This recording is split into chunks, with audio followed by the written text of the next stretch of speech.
Pemirsa, 10 guru inovatif di Kabupaten Ogan Komering Ulu memperoleh penghargaan dari Dinas Pendidikan setempat karena telah berkontribusi meningkatkan mutu pendidikan. Betul sekali. Baik, kami persilakan. Dinas Pendidikan Kabupaten Ogan Komering Ulu menggelar Lomba Guru Inovatif sebagai bentuk penghargaan kepada guru yang telah menunjukkan dedikasi dan kreativitas tinggi dalam mengajar, serta berkontribusi signifikan terhadap peningkatan mutu pendidikan di Ogan Komering Ulu. Dalam lomba tersebut, guru menggunakan teknologi menerapkan kurikulum merdeka sesuai dengan bidang dan tugas mata pelajaran yang diampu. Dari 121 guru, dipilih 10 orang guru yang juga akan mewakili Kabupaten Oku untuk mengikuti lomba di tingkat provinsi.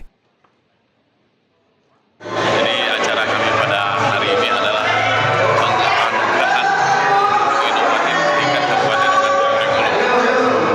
Dari tingkat provinsi, tingkat kabupaten ini akan kami pilih untuk mewakili kabupaten ke tingkat provinsi, ke tingkat nasional untuk mencari guru-guru inovatif untuk masa depan.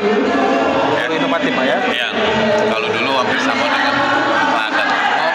Ya, tapi ini karena perkembangan dengan Merdeka Belajar, jadi guru yang banyak punya gagasan dan inovasi. Dinas Pendidikan Oku berharap dapat menciptakan iklim pendidikan yang lebih dinamis dan kreatif sehingga mampu menghasilkan generasi penerus yang unggul dan siap menghadapi tantangan global. Ari Pranika, PAL TV.